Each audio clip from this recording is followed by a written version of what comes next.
Welcome to A Bride for Christmas, part of the Hearts and Hands Mail Order Bride Agency series by Indiana Wake and Belle Fiffer.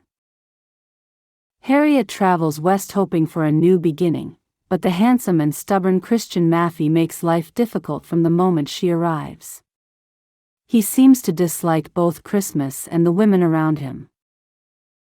When Harriet discovers the painful secret behind his hardened heart, she begins to wonder if she can help him rediscover the magic of Christmas, and maybe even love. Now sit back and enjoy A Bride for Christmas. Copyright Indiana Wake and Belle Fiffer. A Bride for Christmas by Indiana Wake and Belle Fiffer. Chapter 1. The sun was up, but it was real chilly as Harriet left the station with the women she had met on the train from Philadelphia. She hunkered down in her coat as they headed toward the mission station. The wind was not as bitterly cold as back on the East Coast, but Harriet could feel herself shivering. Clutching her bags to her, she hurried on with the friends she had made on the long journey west. The door to the mission station was open, as they had been told it would be. The door was open to everyone. Two burly men, who clearly looked like brothers, greeted them, causing a couple of the girls to giggle and blush. Harriet hung around at the back as they were led through the building and into a dining room. An older woman with similar colorings to the two men drifted toward them with a big smile. Her voice was kind and welcoming as she checked on everyone and fetched them refreshments. The atmosphere was warm and friendly. Harriet couldn't remember the last time she had felt this welcome, this wanted. For the last few years she had been nothing more than a live-in nanny for her family. It felt like she wasn't really wanted at home. For not the first time she let herself believe that this was the best thing she could have done.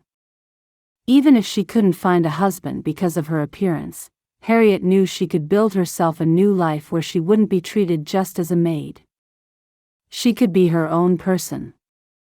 From behind her came the sound of giggling, and Harriet turned to see a little red-haired girl of about 7 come running into the room. A delighted smile lit up her face as she trailed bright red tinsel behind her. Following in her wake was a woman in her late 20s with dark hair. Her belly was swollen with child. "Carly, get back here," she shouted with a laugh in her voice just as she caught up to the girl. With an almighty lift she managed to sweep Carly up, causing herself to stumble.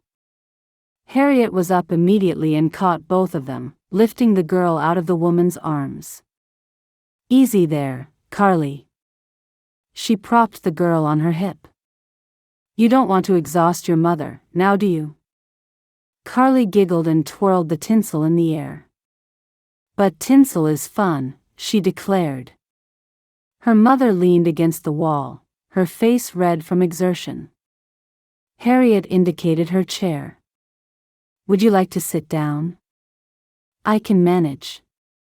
The woman straightened up and squared her shoulders. "It's nothing I can't handle." Even a pregnant woman is allowed to put her feet up for a moment. Harriet smiled. "I'm Harriet. Carolyn." Carolyn shook Harriet's outstretched hand. "You're good with Carly. The only other person she stays still for is her Uncle Gareth." "I'm good with children." Harriet grimaced and put Carly on the floor. "Although she is getting heavy now. Are you here to see Mary Stanier?" "Yes." Harriet indicated her friends, who were in deep conversation. One of the red-haired men and his mother were talking to them, the girls enraptured with the male missionary. It was almost comical. They seemed to have an idea who they want to marry, already though. Carolyn laughed. "Gareth has that effect on everyone. But Mary's not one to share her husband with another woman." "That's Mary's husband?" "Yep." Carolyn giggled. "Seeing as everyone else is busy making doe eyes at my brother-in-law, why don't you go and see Mary first?" "All right. Might as well get it out of the way." Meeting the resident matchmaker was more nerve-wracking than Harriet expected. Where is she now? She's just putting her son down for a nap. Carolyn beckoned Harriet to follow her. Come with me. She normally does business from the suite by their room. Harriet followed Carolyn through the halls. Carly followed them, slipping her hand into Harriet's and giving her a beaming smile. That smile warmed Harriet's heart. Such a sweet girl. She reminded Harriet of her brother's eldest daughter. That left a sad feeling in her belly. She wouldn't get to see her nieces and nephews again, wouldn't get to see them grow up. Once she had told her family she was leaving to find a husband, they had turned their backs on her. Now they couldn't control her, they wanted nothing to do with her. That had hurt more than Harriet expected it to. Carolyn led Harriet into a small living room, which had another door leading into it and was half open. She took Carly and indicated for Harriet to sit before leaving. Nerves threatened to overwhelm Harriet. She stood unsure what to do. Taking a breath, she swallowed down her fear and clutched her hands into fists. She was here, and husband or not, she would have a better life. Moments later, a petite woman in her mid-20s with blonde hair loose about her shoulders came through the half-open door, closing it behind her. She gave Harriet a beaming smile and approached her. Good morning. You must be Harriet. I recognize you from your picture. She held out a hand. I'm Mary Stanier, and it is so nice to welcome you. Hello, Harriet croaked. She cleared her throat and shook Mary's hand. How do you do, Mrs. Stanier? Mary laughed. She had a nice, clear laugh. Please, it's just Mary. With 3 Mrs. Staniers in the mission, it gets too complicated. Come and sit down. She led Harriet over to the table by the window. The ease and calm coming off the woman helped Harriet relax. This was a warm woman who exuded confidence and caring. Harriet had never met anyone like her. Feeling much better already, she sat opposite Mary, who grimaced a little before arranging her skirts about her almost like a queen. Forgive me for my expressions. I gave birth last month and I'm still a little sore. Congratulations. Harriet smiled. Are you hoping for any more? Mary laughed. Let me get through the early stages with Elijah before I make the decision to have more children.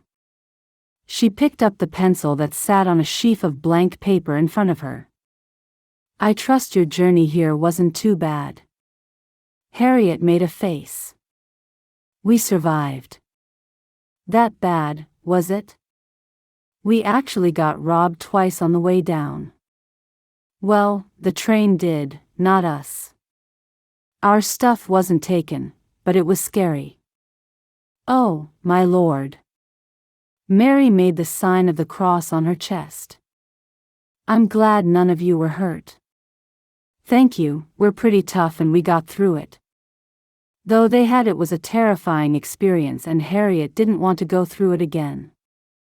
That makes me somewhat grateful that we came cross-country by wagons. Mary said. Somewhat grateful? My husband got bitten by a snake. I had to suck the poison out and then tend to him as he fell ill. Harriet's mouth fell open. My God. I'm sorry about that. Don't be. The Lord showed me what to do and he's alive. My friends have noticed. Harriet giggled. They're fawning over him in the dining room. I'm not surprised. He is a handsome man. Mary beamed. And practically the perfect husband and father. So, you're not nervous about your husband being around all the new women out there? Harriet hadn't meant to say that, it just came out, but Mary smiled. Not at all. Gareth's an honest man. Mary scribbled Harriet's name at the top of the page. Now, Harriet, I wanted to see each of you girls individually, just so I can get a general idea of what you've done in your previous life in Philadelphia. Then we will talk about what you want in terms of a husband, things like that. Would you be good with that? Yes. Harriet wasn't sure, but this needed to be done. Her mother had burst out laughing when she heard Harriet had been writing to a matchmaker. She didn't believe her eldest daughter would ever find a husband. Harriet hoped her mother, and certainly the rest of her family, weren't right about her. Good. Mary fished out a letter from another pile at her elbow. Now, Harriet Calver. 28 years old. Harriet groaned.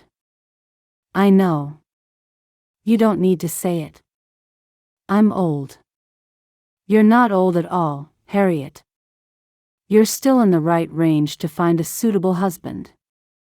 Mary raised her eyebrows. But I am surprised that you're not married yet. You are a beautiful woman. Harriet felt her face going red. She didn't believe that at all. She tried to bat Mary's compliment away. The woman had to be lying. Don't be silly. A lump does not look beautiful. Who's a lump? I am. Harriet prodded at her big belly. I've always been overweight. And I've always had men tell me they prefer women who aren't fat. It's the story of my life. Mary stared at her like she had grown another head. Men who say that to you are mad. The expression for your figure is curvy. You're not fat at all. Harriet snorted and raised a hand in front of her face. She was not making a very good impression here. Curvy is the passive-aggressive way of saying I'm fat. Mary laughed and shook her head. No, it's not, but should I write down that your self-esteem was left on the train? Her smile took the sting out of the words. Just don't say it out loud. Mary laughed, and scribbling a neat scrawl as she made out a list. At least you have a sense of humor. Now I am telling you that you are a beautiful woman and there are many men here who would give their right arm to be your husband. But, I'm guessing you're looking for a husband who would love you regardless of what you look like. Harriet nodded. That was all she ever wanted. A man to accept her. To look on the inside and see the woman she really was. Men in Philadelphia took one look at her and practically ran away. It wasn't exactly the best confidence boost in the world. Yes, I am. How would you describe yourself? Mary asked as she wrote. Would you consider yourself a hard worker? Yes, I would, Harriet said that without hesitation. I can cook, clean, mend, and sew. I can do manual labor and I can read and write. And I know how to look after children. You have a lot of nieces and nephews, don't you? Yes. I'm the eldest of 6, and all my brothers and sisters are married. I'm often left to look after the children as I'm the unmarried spinster. Harriet squared her shoulders as a wave of sadness hit her. That was the only thing she was known for back home, the spinster, often called the fat spinster behind her back and occasionally to her face. I can do this. That sounded more like she was trying to convince herself than Mary, who was watching Harriet thoughtfully. Is there a particular thing you want in your husband? Mary asked. Physically, that is. And preferably something I can see without asking for clothing to be removed. Harriet almost choked on her air at that. Of all the things she had thought were going to come out of Mary's mouth, that wasn't on the list. Mary. Sorry, I have to be upfront. Mary grinned. I may be a missionary and a loyal subject of God, but I'm not a nun. Plus, you'd be surprised what I've been asked by potential clients who are looking for husbands. Some of the pages have steam coming off them." Harriet giggled. "I'm sure." She thought about it. Up until that point, Harriet hadn't given it much thought. In fact, no thought, as she never believed she would be married, let alone have some say in the man she would marry. A feeling of such happiness overcame her and she allowed her mind to dream. "I don't think I'm too interested in what the man looks like. As long as he loves me for me." She grinned. "And I would love him to be Irish." "Irish?" "We lived next door to an Irish family back in Philadelphia. They were lovely people and I adored their accents. That's probably my only preference, but if any man would love me I would be happy." "Plenty of men would love you." "That's a good preference and a specific one, at that." Mary sat back. "Well, there are quite a few Irish families here. You might get lucky, but I can't promise anything. I trust you on this, Mary." That surprised Harriet when she realized she did trust the other woman. "If you can't get me a husband, I might as well be resigned to a life of spinsterhood." Suddenly that was a frightening prospect. Harriet had never really let herself believe, but now she did, and she wanted love, as practically everyone else did, and the thought of a loveless marriage scared her. She wanted someone to love her for who she was. If she couldn't get that, living alone would be the only option. And now that she had allowed herself to dream, that was just as scary as a loveless marriage. Mary gave her a gentle smile and sat forward, laying her hand over Harriet's. "Don't give up yet," she said. "The perfect man is out there waiting for you, we just have to find him." Harriet wondered if that could be true or if she was just building herself up for a terrible fall. Chapter 2. Once Mary had got all of Harriet's particulars, she walked her back to the dining room, where everyone else was waiting their turn. One by one, all 7 girls went to see Mary privately. Harriet found herself calmer than before, at last able to talk to her friends with a genuine smile. She was even able to speak to Gareth Stanier, whose smile reached his eyes and gave off a twinkle that was infectious. It was easy to see why Mary had fallen for this man. Another thing Mary had organized were lodgings for everyone. There weren't enough rooms at the boarding house across the street, so Mary had looked around for others to put the girls up. And Harriet was to go to an Irish woman's house on the outskirts of San Francisco, a short walk from the mines. The woman, an unmarried lady herself, was more than happy to put her up.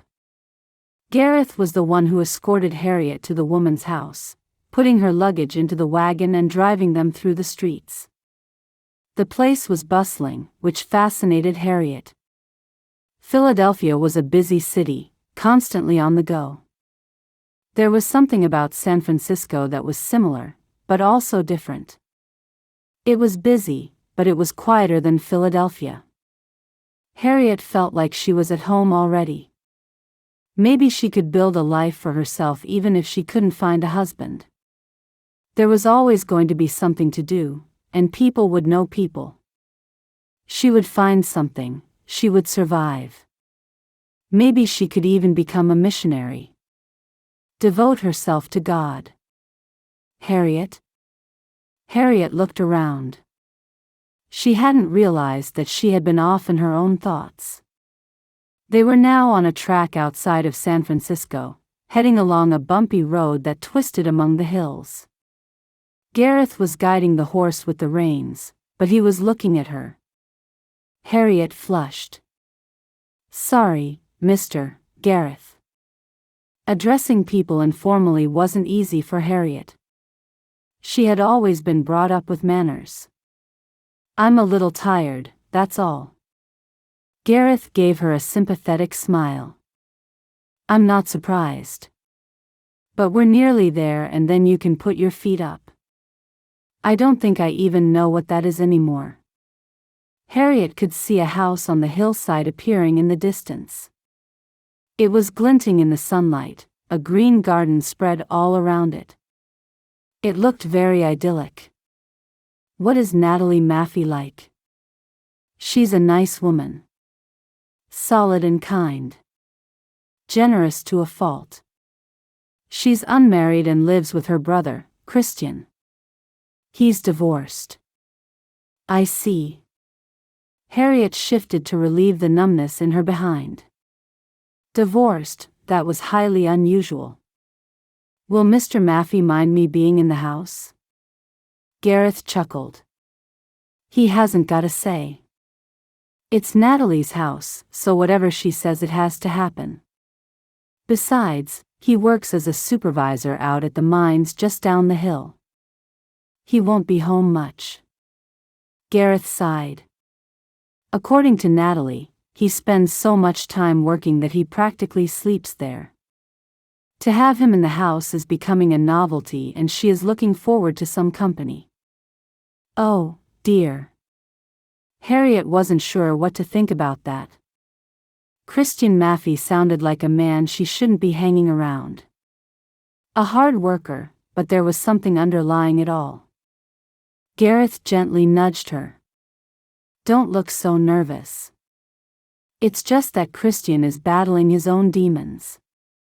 There's a lot going on in his head, and working all hours is his way of dealing with it all. He should leave you and Natalie alone. They turned a bend in the track, and the house Harriet had spied was suddenly right in front of them. It was a spectacular-looking place. The garden was immaculate with flowers in bloom, even in the middle of December. Harriet hadn't expected it to be so beautiful. A woman was in the garden, trimming a rose bush. She looked up and waved as Gareth and Harriet came closer. Then she started heading to the front door as Gareth brought the wagon up the hill and into the front yard. As they passed, Harriet noticed that the woman had a prominent limp. Gareth pulled the horse into the yard, and the woman approached them with a warm smile. Hey, Gareth. Hey, Natalie. Gareth jumped down and kissed Natalie's cheek. Then he helped Harriet down. I've got your lodger here. This is Harriet.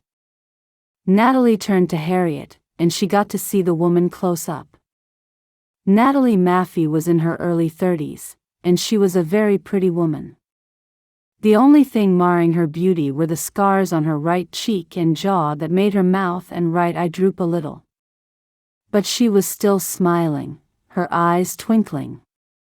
There was a warmth about her that Harriet liked immediately.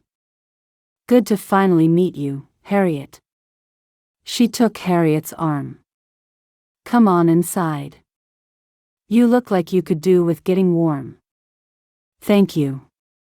Harriet allowed the other woman to take her into the house. They went straight into the living room, which had a fire roaring away in the hearth. Natalie urged her to sit on the couch by the fire and draped a blanket over her knees. Gareth stepped in after them, carrying Harriet's bags. He gave her a smile. I'll take these to your guest room and then I'll leave you to it. Thank you. Harriet huddled under the blanket. She hadn't realized how cold she had been on the journey until now. With the blanket and fire, the feeling was starting to come back into her fingers. Within a few moments she had slipped into a doze, letting the warmth of the flames wash over her. Just as Harriet was about to fall into a deep sleep, there was a hand on her arm. Opening her eyes, Harriet saw Natalie standing over her. Hey, sleepy. I've got some soup for you. Thank you. Harriet's stomach growled in anticipation. She sat up. Where's Gareth? He's gone back to San Francisco already. Natalie picked up a nearby tray and laid it on Harriet's lap. This will warm you up. There was a bowl of red-colored soup and a crusty bread roll. It was still warm and broke beautifully in Harriet's fingers. She dipped a hunk into the soup and tasted it. There were hints of tomato, onion, and chicken. It was delicious. As she ate, Harriet watched Natalie as she sat across from her, her own bowl of soup and bread roll on her lap. She looked very content. In the firelight, her scars were more prominent. Harriet realized that the scars didn't mar her appearance, they enhanced it. She really was beautiful. "Why are you not married?" Harriet hadn't realized she had said something until Natalie paused, her spoon halfway to her mouth. Why had she said that? She felt her face redden with embarrassment and swallowed her mouthful and stared at her bowl. "I'm sorry, that was very rude." "Don't worry about it, I'm not offended." Natalie's voice was warm. She gestured at her face. "As you can tell, the physical features I possess are not exactly desirable. Nobody wants someone who looks like a leper." "I don't think you look like a leper." "Thank you very much for lying. That will go a long way to getting you into my good books." Harriet giggled. "Do you mind if I ask what happened?" "Not at all." Natalie ate some soup-soaked bread. "I had smallpox when I was a baby. The doctor said I had had some sort of stroke at the same time. While I was lucky enough to survive it all, it left permanent reminders of what happened to me." Natalie made a face. "I've had men turn away from me because they think I look disgusting." Harriet couldn't believe it. "I don't think you do," she said firmly. "You're much prettier than I am." "Oh, love." Natalie stared at Harriet. "You don't think you're beautiful?" "Not really. Men don't like fat women." "Don't be daft. You're not fat at all. Besides, Christian's ex-wife was bigger than you. Very curvy. Christian adored her. If he adored her, why are they divorced?" Natalie shook her head sadly. That was what was confusing. Christian Maffi loved his wife, and yet they weren't together anymore. That didn't make sense. Natalie opened her mouth, and then closed it quickly when there was the sound of stomping footsteps on the porch outside. "Watch out, here he comes." Harriet looked around as the door opened and Christian Maffi came into the room. What she saw had Harriet's mouth dropping open. The man was tall, rugged, and muscular.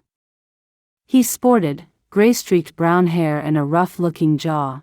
He looked less like a miner and more like a cowboy, even with the dust-covered clothes. Handsome wasn't the word. And Harriet couldn't take her eyes off him. "Hey, brother." Natalie beamed as she put her tray aside to get to her feet. She approached Christian and hugged him. "How was work?" "Same as always," Christian grumbled. He took off his Stetson and knocked the dust from its brim. Thick waves of it floated to the floor. "People just being absolute." He stopped when he saw Harriet. "Who's this?" "This is Harriet, remember?" Natalie said brightly. "She's using our guest room." Christian gave Harriet a once-over. There was a flicker in his eyes, one that had Harriet feeling a shivering sensation trace up her back. Her heart stumbled and tried to get back to its regular beating. There was an intense look about him for a moment, but then it disappeared, and he was sneering at her. "One of Mary's little pet projects, yes?" Harriet bristled. Even with that gorgeous smooth Irish accent, that didn't soften the pain of his words. A pet project. Natalie frowned at her brother and slapped his chest. "There's no need to be rude, Christian. She's traveled a long way to get here. Do you remember that when we came here from Boston?" Christian grunted. "That was a long time ago. One that I don't care to remember." He glared at Harriet. "Just keep out of my way, miss." Calver. Harriet straightened her back, squaring her shoulders as she met his look, unblinking. She wouldn't cow down to him. I have no intention of getting in your way. Unless you keep being rude to me, then you'll get this soup in your face. Christian blinked. He looked a little perplexed. Harriet wondered if anyone had ever stood up to him. Natalie burst out laughing. Well, at last, someone who doesn't bow down to you. Your magic must be slipping. That'll change, Christian grunted. He headed to the stairs. I'm going to get washed up. Harriet watched him as he stomped up the stairs, leaving footprints of dust behind. Natalie was going to have her hands full cleaning up after him. She was long-suffering, in Harriet's mind. She didn't really know how to describe him. Abrasive. That's one way to describe him. Natalie shook his head.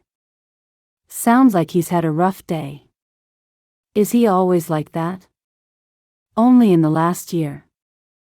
Natalie sighed and headed back to his seat. He's normally the sweetest man in the world. I find that hard to believe. Sweetheart, I've known him for 31 years. I know him. Natalie sat and reached for her tray again. Trust me when I say, he's not always been this cold and distant. Harriet didn't know what to say to that. Chapter 3. Christian didn't know quite how to explain how he felt when he saw Harriet sitting on his sister's couch, a tray of food on her lap with a look of exhaustion on her face. She was taller than medium height with curves that were shown off well in her dress. Her dark brown hair was pinned up on her head. And those eyes, beautiful blue. Christian had never seen anything like them. Mary certainly knew how to push his buttons. Christian had declared he didn't want to marry again, something that Mary had completely ignored. She had to have done if Harriet Calver was now here, looking like the perfect woman he would prefer to marry. She looked a lot like Lauren, even down to the blue eyes. But Christian had no intention of taking another wife. Sticking a woman who was unmarried and pretty under his nose wasn't going to make him bend to Mary's will. Christian didn't do what women said, except maybe Natalie. It was her house, her decision. That didn't mean Christian had to agree with what she did. Even then, it was a tough night. Christian couldn't get himself to sleep easily. His work was hard, his days long, and most nights he would close his eyes and disappear into dreamland as soon as his head hit the pillow. Not tonight. Every time Christian closed his eyes, he saw Harriet. That was enough to get him to wake up again. He wasn't about to let a woman take over his life. Not again. A lack of sleep resulted in a bad mood settling on Christian when he woke up. He was stuck in a house with a beautiful woman who was going to distract him from everything else. She was going to bring a lot of trouble into his life, Christian knew it. And it was Christmas. The worst time to bring him trouble. For the rest of the week, Christian kept out of Harriet's way as much as he could. He got up and went to work before the women got up, eating on the go. Then he returned late, ate the food Natalie left out for him, and went to bed. It wasn't great, but it meant he didn't have any problems encountering Harriet. The few times he did end up in her presence, Harriet was an annoyingly early riser. They ended up at loggerheads. She was spirited, spoiling for a fight. Christian wanted to keep his distance, but whenever Harriet was around him, he found himself gravitating toward her. It was odd, very odd, because Christian didn't want anything to do with her.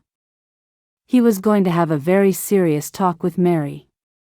All Christian could hope was that she got married very quickly. Why did that not sit well with him? It was 10 days after Harriet had arrived in the house, and Christian came home from work early to find a mess on the living room. Natalie was alone, sitting on the floor putting together paper chains. What the? Christian kicked some tinsel away. What's all this, Natalie? Where did this come from? They're Christmas decorations. Natalie carried on what she was doing. Harriet and I bought them in the store. We decided to spruce the place up. Christian grunted. He was lucky they hadn't brought a tree in. Then again, he wouldn't put it past the two ladies. Why are you sticking these stupid things up? Natalie sighed. Come on, Chris. I know you hate Christmas, but could you stop trying to put it down for me? I love Christmas, and I will not have you ruin it. I expect Miss Calver likes Christmas as well. Christian sneered. She does.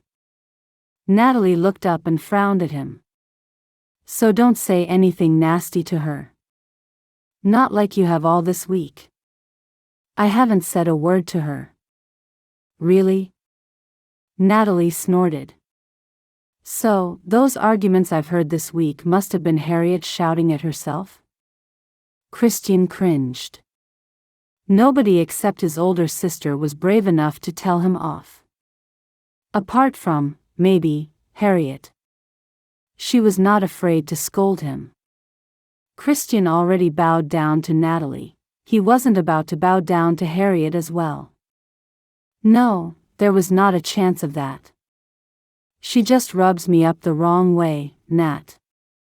She doesn't like how I treat my men at work, or how I speak to others. Not even to you. I'm used to it. Natalie lowered the paper chain.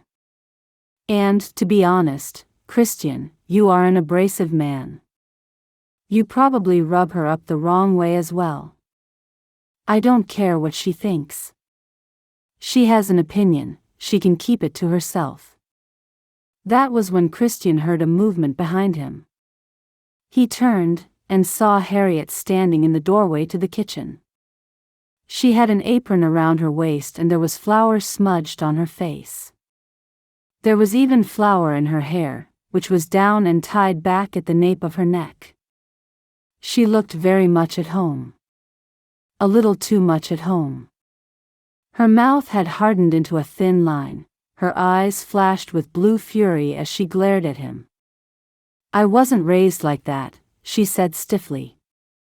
There's no such thing as holding back in my family. It's called honesty. Is your mouth the reason you haven't got a husband yet? Christian shot back. Harriet's eyes blazed even more. Then she walked toward him, almost sauntering up to him. Christian couldn't move, he wasn't able to move. There was something about Harriet that had him rooted to the spot. Harriet came up to him, and she gave Natalie an apologetic smile. Excuse me for this, Natalie. I've held back as long as I could. Then she turned and slapped him. Hard. Christian hadn't expected her to lash out, and the slap had him staggering sideways. He caught his balance, and spun around, staring at Harriet. She was breathing heavily, her eyes blazing. Then she closed her eyes and took a deep breath. Letting it out slowly, Harriet opened them again with a blank expression. There's no wonder your wife left you if you have so much disrespect for women, she said stiffly. With that she undid the apron and laid it over the back of the couch, addressing Natalie, I'm going to see my friends. I'll be back soon. All right. Christian watched Harriet's retreating back as she stormed across the room and left the house, slamming the door behind her. His cheek was burning from the slap. Natalie looked up at her brother and shook her head with a frown. You asked for that, Christian. What? I've never heard you be so disrespectful to a woman before. That's not like you at all, even in your current grumpy mood. That's not true, I didn't deserve that. Christian protested, but Natalie was still looking annoyed. No, it is true, and yes, you did, and you know it. You're just trying to hurt her. Natalie rubbed her eyes. I don't understand why you're so harsh to Harriet. Something's wrong. Nothing's wrong. Even as Christian said it, he didn't believe himself. It didn't sound right to his ears. From the look on his sister's face, she was thinking the same thing. Keep telling yourself that, Christian. Natalie picked up the paper chain again. Because I don't believe you. Christian didn't care what she believed. As long as he could keep Harriet out of arm's reach, that was all that mattered. Chapter 4. Harriet huddled out on the porch, watching as the sun went down. She had come back to the house a while ago, but she had seen Christian through the window. Just seeing him was enough to keep her outside. The man was infuriating. He rubbed her up the wrong way and seemed to enjoy it. Handsome as he was, his attitude was less to be desired. And he always seemed to be picking a fight with someone, especially Harriet. She had no idea why he disliked her so much, but she wasn't going to stand for it. Hopefully, it wouldn't be long before Christian went to bed. It was cold enough, and it would be getting colder soon. Harriet? Harriet looked up. Natalie was in the doorway. She was holding a blanket, giving Harriet a small smile. Natalie. Harriet sat up, even as her teeth chattered. Sorry, I was going to come in. Well, you can come in now. Christian's gone to bed. Natalie beckoned her inside. That's why you're outside, isn't it? Harriet didn't answer. She was glad to get up and go into the house. The fire, as usual, was burning away. Harriet went over to the fireplace gratefully and sat on the hearth rug, putting her hands to the warmth. Natalie sat beside her and put a blanket around Harriet's shoulders. Harriet gave her a smile. Thank you. I'm sorry I stayed outside like that. I can understand. Natalie settled beside her, tucking her skirt around her legs. Christian shouldn't have said any of that. No, he shouldn't. Harriet glanced toward the stairs. Even knowing Christian was in his room at the back of the house, she lowered her voice. Is he always like that with women? No. I've never seen him treat a woman like he's treated you before. There must be something about me that he doesn't like. Harriet tugged the blanket more around her. He knows how to hurt me. He's hurt you more than you thought. Harriet felt embarrassed admitting that. She nodded, unable to look at the other woman. I can cope with people discussing my weight. I'm used to it. But something about your brother. I know. Natalie rubbed Harriet's back. I don't think it's you, Harriet, if that makes it any better. Not really. How can it not be something wrong with me? Natalie was silent. Then she sat back, resting her back against the couch. Christian and Lauren, my former sister-in-law, were married for 7 years. There were no children.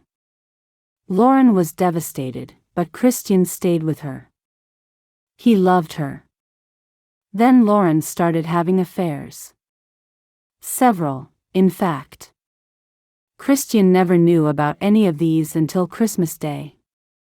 2 of Lauren's lovers came to the house and tried to make a claim over her. It all came out before the Christmas dinner, and Christian told Lauren to leave. Harriet listened to this with growing horror. She knew that Christian was divorced, but she had never asked why. With his abrasive manner, Harriet had thought it was because of that and that his ex-wife had somehow managed to persuade a judge to allow her to divorce. Now she realized there was a reason for his behavior. He had been hurt and badly. I had no idea, Harriet murmured. It's not something he discusses. Natalie grimaced. People know about the affairs, but Christian closed himself off from everyone, including me. Was it after that day that his behavior changed? Yes. Natalie rubbed at her eyes. He's been rude with people ever since. He doesn't trust anyone but me, and I'm surprised he even trusts me. That's why he doesn't like this time of year. Christmas has lost all the magic with him. And you put him on the back foot. I do? Because you look a lot like Lauren. That, Harriet wasn't expecting at all. She thought she had heard it incorrectly. She stared at Natalie. What do you mean, I look a lot like that woman? In terms of your figure. Natalie hurried on to say, you don't have the same hair color, but there's a fiery temperament to you that Lauren possessed. But you're softer than Lauren, and there's a side to you that knocks my brother off balance. He keeps thinking he's talking to Lauren, and then you do something to make him realize it's not his former wife. That did not sound very good at all. Harriet didn't want to remind someone of their former spouse. She shifted uncomfortably. I don't mean to do any of that. Natalie's expression softened. She put an arm around Harriet's shoulders. I know you don't, love. I love my brother, and I know Christmas is going to be hard on him. Just don't take it too personally. Christian knows that he's done wrong. It's just getting him to admit it out loud. Stubborn, is he? The worst. I think if you talked to him, not shouted, you might see the side I know is there. The side of him that was there before everything in his life went downhill. She squeezed Harriet's shoulders. There's a really nice man under that exterior he gives off. You just need to get past it. Harriet wasn't sure about that. Chapter 5. Again, Christian couldn't sleep. Knowing Christmas was coming up in just under 2 weeks was driving him mad. Everyone was discussing their plans for Christmas Day, one of the very few days the miners had off work. Gifts were being exchanged, and lots of songs were being sung while the men worked. Christian hated to hear it. But he couldn't exactly stop them, it just started up again when he was out of earshot. Now he was having to go through his first Christmas without Lauren. Thanksgiving had been bad enough, his birthday had fallen on the same weekend this year, but this was going to be even worse. Christian had no love for the woman who had broken his heart anymore. The memories, however, were still there, and they were more bittersweet than anything else. Christian couldn't think of Lauren without seeing those two men fighting on his doorstep on Christmas morning about who was taking her home. That day kept playing over and over in his head. What a fool she had made of him, how she had betrayed him, how she had broken his heart. And Christian was taking it out on Harriet. He knew it was wrong, and Harriet didn't deserve it. She had done nothing wrong to warrant his behavior. But whenever Christian looked at her, all he could see was Lauren. He thought Harriet would be the same, a woman who would rip a man's heart apart. She was beautiful enough to have a trail of broken hearts behind her. Christian had to keep remembering that Harriet was not Lauren. She was a different person. He needed to rein in it, but the woman plagued his thoughts, which drove him mad. Keeping her at arm's length wasn't working. Finally, unable to sleep properly, Christian got up and went downstairs. He sat in front of the dwindling fire, staring into the flames for a while. Then he built the fire up again, bringing it back to its former roaring glory. Christian fetched a glass of whiskey and settled back in front of the fire, slumped down with his legs stretched out. This was becoming a depressing year, more than he realized. Mr. Mafy? Christian sat up abruptly. Harriet was at the bottom of the stairs, wrapping a blanket around her shoulders. It covered a simple white nightgown that fell down to her ankles. Her feet were bare. Her hair was loose in curls about her shoulders. Christian didn't think he had seen a lovelier sight. Miss Calver.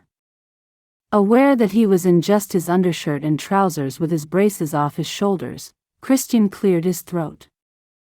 I didn't realize you were still awake. I couldn't sleep. It's too quiet. Harriet tugged the shawl tighter about her shoulders. I'm used to a little noise at night.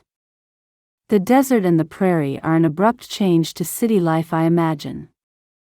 Christian had to stop himself from staring as Harriet gnawed at her lip. He indicated the couch. Do you want to sit with me? You don't think I'm intruding? Christian smiled. That had Harriet gasping, a blush creeping across her cheeks. It was evident even in the shadows. Christian wondered if he had ever smiled at her. He stood and beckoned her over. Not at all. Come sit down. It's warm here. Harriet hesitated. But then she walked over, padding to the couch and settling down at the other end. It was clear she wanted to keep her distance. That left a pang of sadness in Christian's chest. When had that started happening? He fetched another glass of whiskey, passing it over as he sat down. Here, take this. Thank you. Harriet took the glass.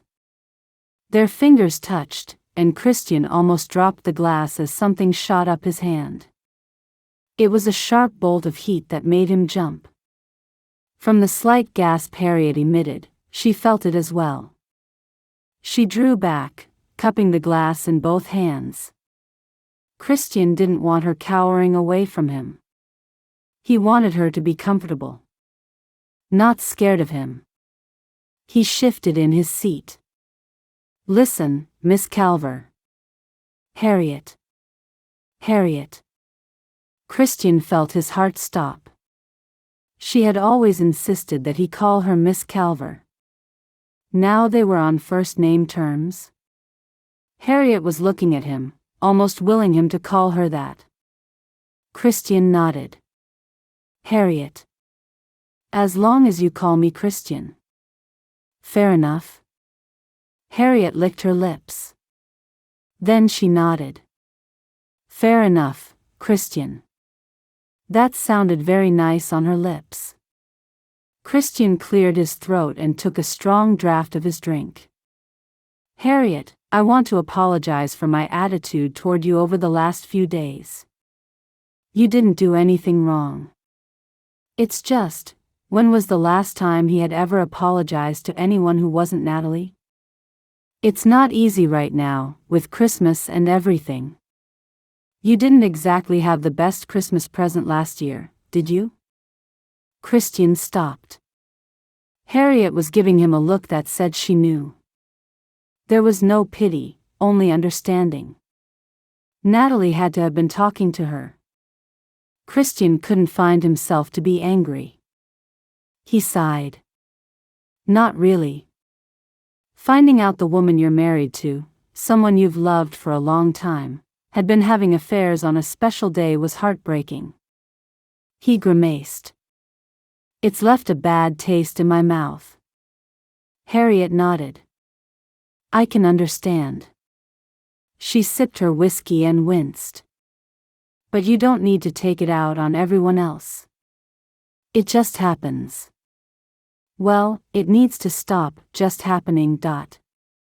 Yes, ma'am. They exchanged a look, which had Harriet giggling. Christian found himself smiling. Then he realized Harriet was shuffling closer to him. Almost close enough for him to reach out and touch her. Have you ever had anyone betray you, Harriet? He asked. Harriet shook her head. No one's got close enough to try. What? I don't believe that. It's true. Harriet made a face. She was beginning to look sulky. Men want beautiful women as wives. Someone who looks good on their arm. It was the resentment in her expression that had Christian sitting up. You don't think that you're beautiful? No, I'm not. And it's not going to change. Christian was shocked. In his eyes, Harriet was beautiful.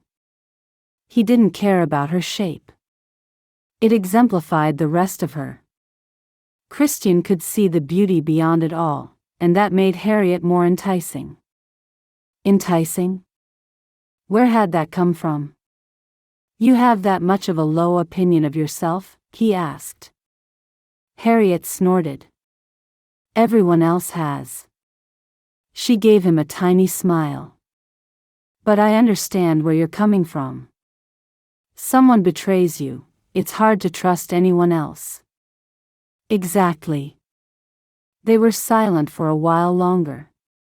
It was actually a very comfortable silence, one that Christian had never experienced with anyone. Not even Lauren. She always needed to fill the silence with conversation, when all Christian wanted to do was sit there and enjoy the quiet. Harriet thought the same thing. He was feeling warmer now, and it was nothing to do with the fire. May I ask you a question, Christian? Christian liked hearing her say his name. Of course. Did your ex-wife ever say why she had so many affairs? Christian sighed. He didn't like to think about it. But Harriet had asked, and he wasn't about to be rude to her again. She was upset that we couldn't have children. Kept saying there was something wrong with me. I don't know if one or both of us aren't able to have children, but she sought comfort from other people. That's just cold. It is. And she lied to me. Liars have no place in my life. Christian rubbed at his eyes.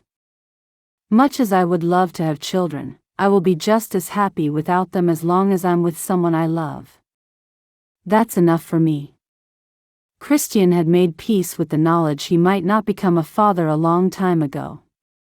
Lauren hadn't been able to come to terms with the fact she would never be a mother unless she married someone else. That had been a bone of contention. Christian hadn't realized how bad it had got for his former wife until Christmas Day. Harriet was looking at him thoughtfully. Christian saw those beautiful blue eyes surveying him carefully. He could look at them all day and never get bored.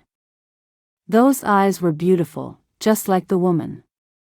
Your ex-wife had no idea what she was losing, Harriet murmured. Then she realized what she had said and sat up, blushing. Sorry, that was a little forward. No, it's fine.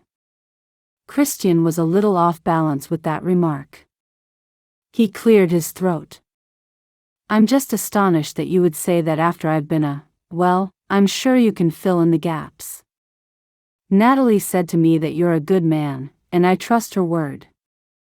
Harriet sipped her whiskey, pulling a face at each swallow.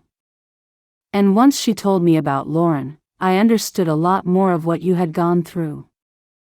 Nobody else had said that to him. Then again, Christian had not allowed anyone to get close. Natalie knew, but that was it. He could talk to his sister. But when was the last time he had spoken to anyone like this? Christian couldn't even remember. There was something about Harriet that Christian was softening to. He had misjudged her. She was not like Lauren at all. She was something else. Someone kinder, sweeter. She had a lot of fire, but there was a vulnerability about her that made Christian want to wrap his arms around her and not let go. That was a surprise. Harriet was a good person. Why hadn't Christian seen that before? Because he had been wrapped up in his own problems. He had been too miserable to notice, and so he had hurt her because he was hurting. Harriet didn't deserve that. Harriet drained the rest of her glass, putting it on the cushion beside her. I think I'd better go back to bed. That drink should be enough to have me fall asleep quickly enough. Christian found that he didn't want her to leave. He wanted her to stay with him, watching the fire together. That was a shock for him. Even Lauren wouldn't sit with him watching the fire after they had been married for a couple of weeks. There was always something else better to do. Christian was surprised to realize that the more he thought about Lauren, the more he noticed the flaws that he had ignored before. It was strange that it was coming to light now. He gave Harriet a smile, rising to his feet. Thank you for sitting with me.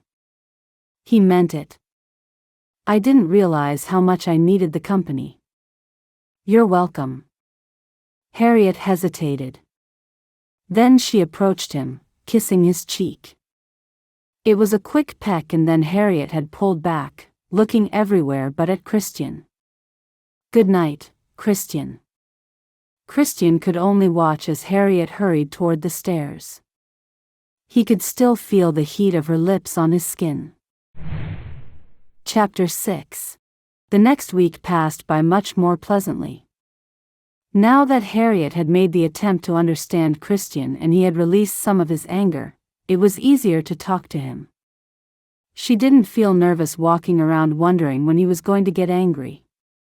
If anything, Christian seemed to be more relaxed, smiling more. And those smiles were enough to make Harriet want to swoon. When the anger and the scowling lifted, Christian was someone else completely. A man Harriet liked. A lot. For a week, Christian was at home more than he had been before. He kept seeking Harriet out, and they would talk. He was opening up even more, turning into a man she never knew was inside. She didn't know what she had done, but Harriet liked it. She wasn't about to complain. Christmas was rapidly approaching. Harriet was getting excited as she and Natalie put the decorations up, put the tree up which made the whole house look pretty. To their surprise, Christian even joined in, helping them when it was too high to reach. Harriet wasn't sure which of them was more surprised that Christian Maffi, the man who hated Christmas, was helping out and enjoying it, her or Natalie. More than likely it was Natalie, seeing as she kept looking at her younger brother with her eyes almost popping out of her head. It was the day before Christmas Eve when Christian came stumbling into the house, carrying several packages. One dropped onto the floor. Harriet was alone in the house, putting the gifts she had wrapped moments before under the tree. She jumped up and hurried over. Careful. You'll have everything on the floor. I already have. Christian moved the parcel by his foot. At least none of these rattle, clink or bend. I might be lucky. Let's hope so. Harriet picked up the runaway parcel. What's going on? It's just a few gifts for people. A few? Harriet stared at them. Are they all for Natalie? No, of course not. I've wrapped yours and Natalie's gifts already. Christian gestured at the parcels in his arms. These are just for everyone else in the mines. Small things, mostly as an apology for my behavior. It's a sweet gesture. Then Harriet realized what Christian had said. She stared at him. Wait a minute, did you just say you had a present for me? Christian grinned. Of course. He dropped the packages onto the couch. Then he turned to Harriet and pressed a kiss to her forehead. You don't think I'm going to miss out on my lodger as well? The kiss threw Harriet. It burned her skin and sent strange fluttery feelings into her stomach. She hadn't expected it at all. Christian hadn't shown her any sort of affection, although he was a lot warmer toward her. She swallowed hard, trying to regain her composure. You didn't need to get anything. Christian chuckled.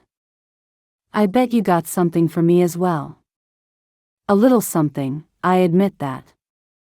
There you go. That's only because I'm too soft-hearted, Harriet added hurriedly and felt her face blush furiously. That you are. Christian kissed her cheek. You're a sweet woman, Harriet. Harriet was speechless. Christian was getting closer. Very close. Practically touching. Harriet was almost in his arms. And there was an intense look on his face as he stared at her. She licked her lips, and Christian's eyes locked onto her mouth. Harriet thought her heart was going to burst out of her chest. Christian. She was cut off when Christian placed a finger to her mouth. Then his hand brushed across her jaw. Don't talk, he whispered, lowering his head. I don't want to ruin this. The kiss was sweet, gentle. Harriet hadn't expected anything like that before. She jumped, and then found herself leaning into his chest. Christian's arms slid around her waist, pulling her closer as he deepened the kiss. He made a growling sound that had Harriet shivering. She didn't want him to stop. Christian. Harriet jumped away from Christian so fast she stumbled. Christian caught her before she fell over, righting her onto her feet again as if she were weightless. They turned to the door, which Christian had forgotten to close. A curvy woman with black hair pinned up in a bun and a red dress was standing in the doorway. Her eyes blazed with undisguised fury. Harriet's heart sank. She didn't need to guess who this was. From the way Christian had tensed, he knew exactly who she was as well. Lauren? What are you doing back here? I came looking for you. Lauren looked at Harriet, her expression turning to one of distaste. And it looks like I came back just in time. Harriet wanted to sink into the floor and disappear. But Christian wouldn't let her move, tightening his arm around her. Lauren, this is Harriet, my sister's lodger.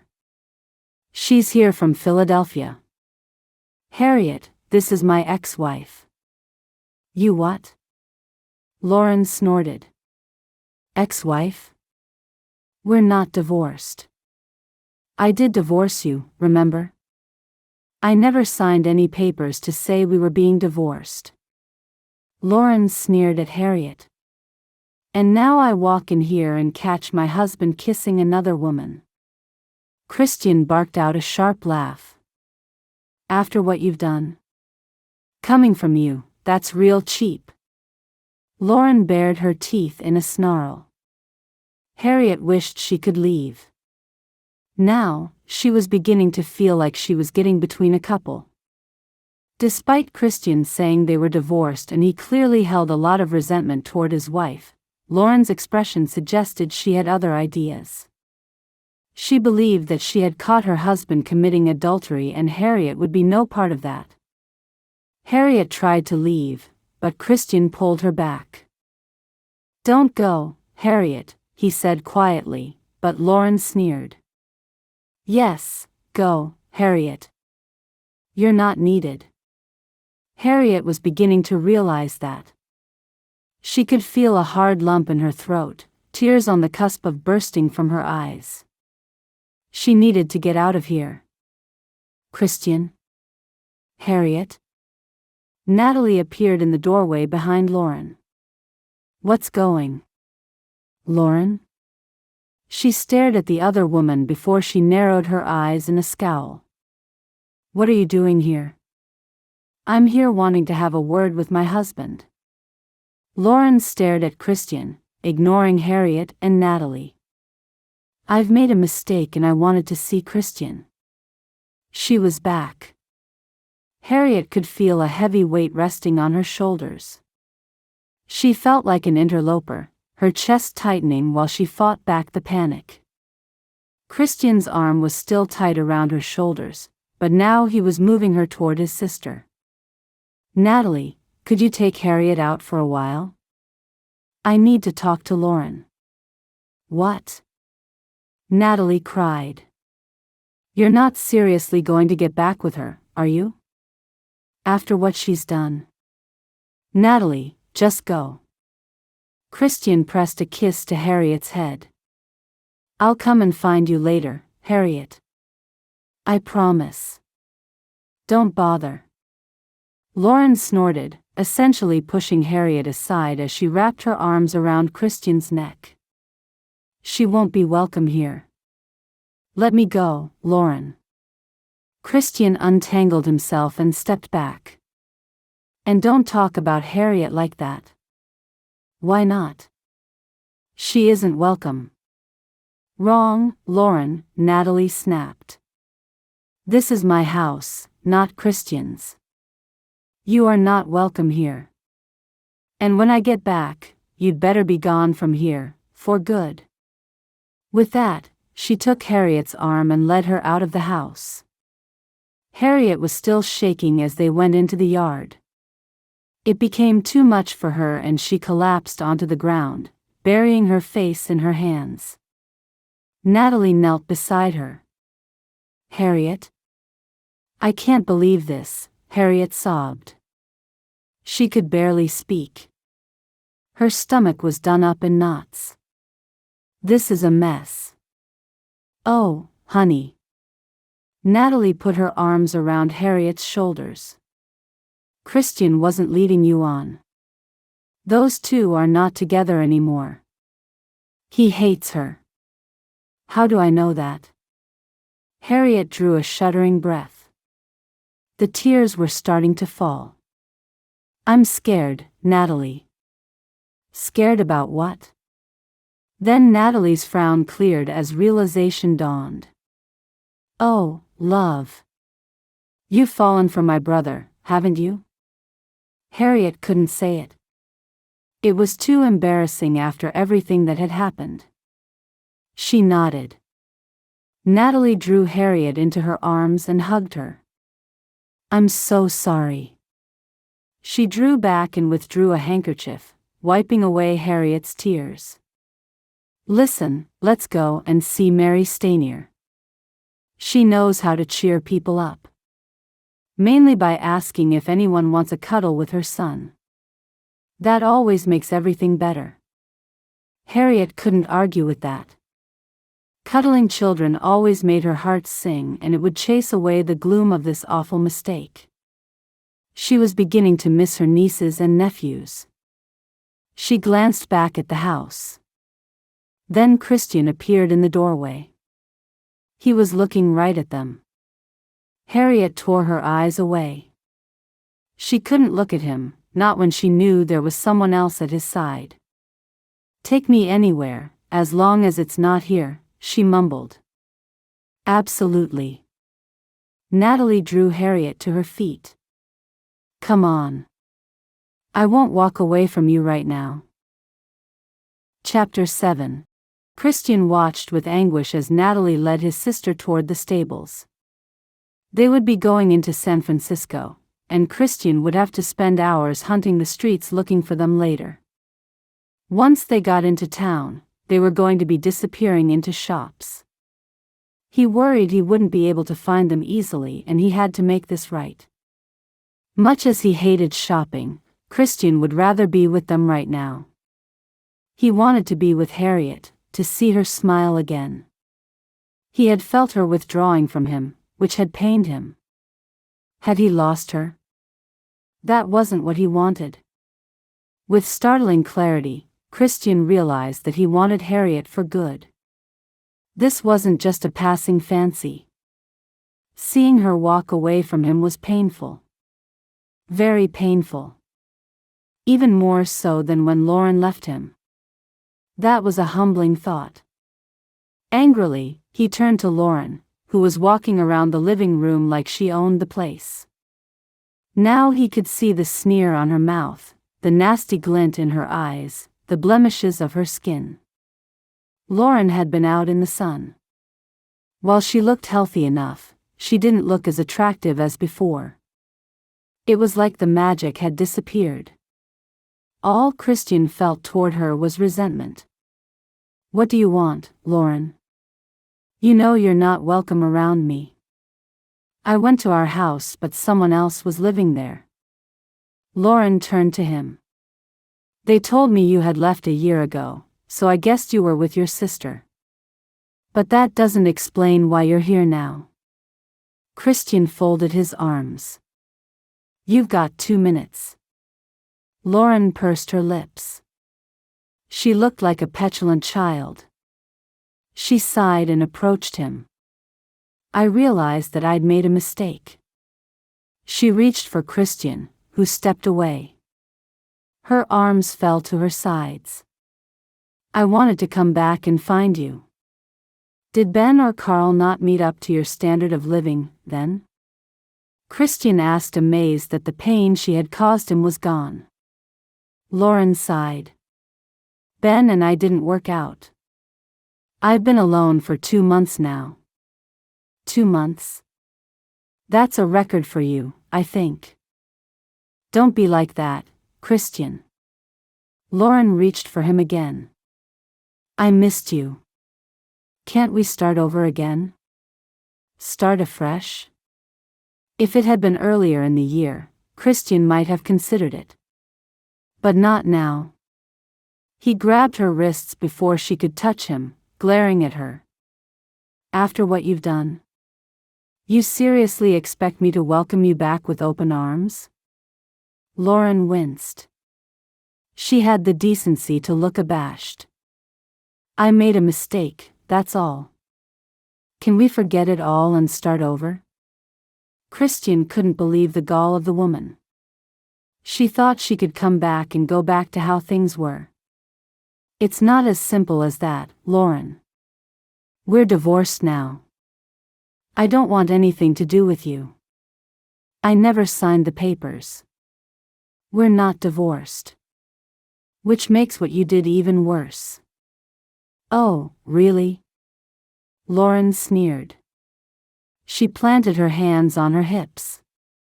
What do you call what you were doing with that fat lump? Christian heard himself snarling. It caused Lauren to jump back with a gasp. He bared his teeth at her. Harriet is not a fat lump, Christian snapped. If you're going to insult her, go and look in the mirror. Lauren's mouth opened and closed. Christian guessed that she hadn't expected this much resistance. She had planned to waltz back into his life and expected he would welcome her back eagerly. Lauren thought her ex-husband was wrapped around her little finger. Christian was disgusted at her attitude. Oh, Christian, Lauren simpered. I'm sorry. I shouldn't have said that. No, you shouldn't. Christian folded his arms again. Why are you really here, Lauren? You shouldn't be here at all. I told you never to contact me. I told you, I want another chance with you. I love you, Christian. You didn't love me when you went off with another man. Or men. I was blinded. I just want to get back with you now. There was something going on. Christian was certain that Lauren was up to something. She would never have come back unless there was an ulterior motive for it. Now he took a closer look at his former wife. Lauren had always been a curvy woman, pleasantly plump. It had looked good on her, and Christian had found her very attractive. But she was looking a little rounder. Especially around the belly. It dawned on him. You're pregnant? Lauren blinked and nodded, her hands going to her belly. I am. I'm going to have a baby. We're going to have a baby. We? What do you mean, we? Christian felt like he had been slapped. Lauren reached for him, making Christian dart away. You couldn't give me a baby, Christian, but I wanted one with you. Ben will not be a good father at all, but I know you will be. Lauren beamed, rubbing her hardened belly. We can raise this baby together. Christian felt sick. This wasn't right. Had this been her plan all along? Anger was building back inside him fast. He grabbed Lauren's shoulders as she approached him, setting her away from him. No. No. I am not raising another man's baby. Why not? Men do it all the time. But I won't be doing it, not like that, Christian snapped. If I can't have children, I'm happy to be on my own. If I do get married again and we can't have children, that won't bother me, who knows, we might even take on a foundling.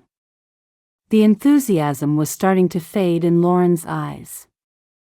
She was beginning to realize that her plan to get back into her ex-husband's life wasn't going to work. Panic crossed her face. You can't marry anyone else, she protested. We're married. I still think we're divorced, Christian shot back. And as soon as I leave here, I'm going to the local justice of the peace to have it confirmed. I won't be the cuckolded husband, Lauren. And I don't love you anymore. He meant it. His love for Lauren had died on Christmas Day a year before. Lauren jerked back. She looked like she had been slapped. Then her lip curled in a sneer. But you love that woman, do you? Harriet, she hissed. She won't be here long. I don't know what you see in her. Christian squared his shoulders. He hadn't admitted it to himself, but now it hit him with some clarity. He did love Harriet. It had just taken this long to realize it. I love Harriet because she's a genuine person. She's not pretentious at all. She's honest, decent, kind, and patient, just what I need in my life. Lauren snorted. She won't last long. You'll come back to me.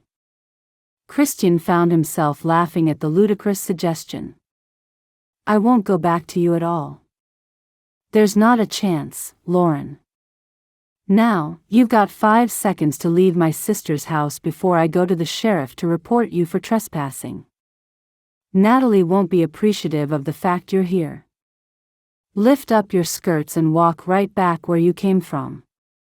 But, Lauren was starting to flounder. Christian felt some satisfaction seeing that the odds were not going in her favor, and Lauren was only just beginning to realize it. Christian, please don't do this. What about the baby? If you're so concerned about the baby, go back to the baby's father. Marry Ben and make the child legitimate. But you're my husband. No. I'm not. You threw my love away, you threw me away. I'm no longer married to you and I will confirm that shortly. Christian walked to the door. He needed to get out of there. Goodbye, Lauren. I hope I never see you again. There was a lot of wailing behind him as Christian stepped into the yard. But he felt like he could finally breathe again. Chapter 8. He's gorgeous, isn't he? Harriet smiled at Elijah as he slept in her arms. She was standing in the dining room with Mary. As soon as Natalie had brought Harriet into the mission station, Mary had come in with Elijah and passed him across.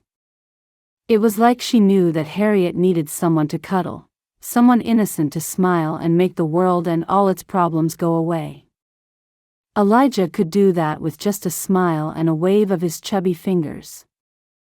He had been awake and a little fussy, but he quickly settled down with Harriet holding him.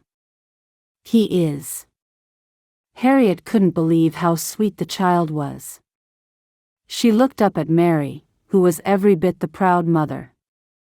You must be very proud of him. I am. Mary bit back a yawn. Even if he does keep me up at night. Harriet managed a smile, even as her cracked heart threatened to crack even more. That's babies for you. We love them to death, but they don't know when to be quiet. Mary laughed. That sounds about right. But I don't mind. He's worth it. Harriet could see why. Whenever a baby looked at her, she simply melted. Having a child of her own would be a dream. But that wouldn't be happening. Now that her heart had ended up being given to Christian, whether she liked it or not, Harriet couldn't think about having a child with anyone else. She knew Christian wasn't able to have children, but Harriet didn't care. As long as she had Christian, she would have been happy. But that wasn't on the horizon now. For a moment, Harriet had thought things would be blossoming. That it would be a perfect Christmas gift. Now Lauren, the ex-wife, was back, and she had a prior claim to Christian. Despite his obvious resentment for his spouse, Christian would be going back to her. He had to still love her somewhere. Harriet felt sick. She felt like she had been used. She was going to have to leave Natalie's house and find somewhere else to live. Maybe even move away to start again, once more. Harriet couldn't go back to Philadelphia. Her family wouldn't take her back. And they would tell her they knew it wouldn't happen, that she wasn't marriage material. Her newfound self-esteem wouldn't let her go back there. She was stuck. Stuck and alone. Not even Mary's matchmaking magic would be able to help her. Mending a broken heart, Harriet realized, wasn't as easy as that. You couldn't snap your fingers and think things would be fine again. This was a complete mess. Mary? Harriet looked up. Gareth was in the doorway, looking nervous. What is it, Gareth? Christian Maffy's here. He wants to see Harriet. Gareth looked at Harriet. Do you want me to find Natalie or send him on his way? Natalie had made herself scarce shortly after Mary joined them. Harriet had no idea where her friend was. But she knew running away from Christian was just going to make him follow her even more. He was a persistent man. It was better to head this off now. Taking a deep breath, Harriet passed Elijah back to his mother. I'll see him now. On my own. Are you sure? Mary frowned and glanced at her husband. I can get Gareth to stay, if you wish. But Harriet shook her head. No. I'll be fine. Just as long as he's not with his ex-wife. You got it. Mary left the room, carrying Elijah. Gareth followed his wife, giving Harriet a sympathetic look before he, too, disappeared into the hall. Harriet couldn't sit still and wait. She resorted to pacing, her fingers twisting together so tightly she was surprised she didn't twist them off. Footsteps sounded in the hallway. Then Christian was in the doorway. He looked hesitant to cross the threshold. Just the sight of him left Harriet breathless. Christian gave her a bashful smile, leaning against the doorframe. Howdy. Howdy. Harriet felt like a little girl again. She cleared her throat. Where's Lauren? Christian made a face. I told her to leave. She should be out of Natalie's house by now, if the sheriff is moving quickly. That was something. But it didn't make Harriet feel any better. Were you really not divorced? Yes, we were. Lauren didn't need to sign anything. Christian pushed off the doorframe and entered the room. She committed adultery, so the justice of the peace could stamp it as a divorce as I had grounds for it. Then why was Lauren saying you weren't? Because she didn't agree to it, so it doesn't exist. Harriet didn't know why she was asking about that. She pressed her hands to her midriff, trying to control her churning stomach. So, what's going to happen with you and her? Nothing. Christian's expression said he meant it. I've told her to go back to her last lover. They can get married and make the baby legitimate, but no matter what happens I won't be involved. Baby? That felt like a slap in the face. Lauren's pregnant? Yes. Christian ran his hands through his hair. She thought she could come back and have the baby, just so we could raise it together. I'd rather be childless than raise a child under those circumstances, and who's to say what will catch her eye next time? Harriet could see the pain. Despite her initial decision to keep her distance from Christian, she found herself gravitating to him. I'm sorry, Christian. Don't be. I'm not. Christian took Harriet's hands, pressing them to his chest. Now he was smiling. As long as I've got the woman I love with me, I don't care if I don't have children. I'll still be happy. Harriet's throat tightened. It was a sweet gesture. She fisted her hands on his chest. The woman you love is going to be a lucky woman indeed, she murmured. Christian's smile widened. Yes, you are a lucky woman. He winked. I am. Come on, Harriet, you're a smart woman. Christian kissed her hands. It's you I'm in love with. Harriet was still staring in surprise as Christian kissed her. The surprise still hadn't abated as Christian lifted his head. She was in a daze. Had she just imagined all that? Or had that really happened? I had no idea. You should have guessed from when I kissed you earlier. I don't do that lightly. Christian's hand slid over her head, pressing a kiss to her forehead. And I don't give my heart away freely. You love me?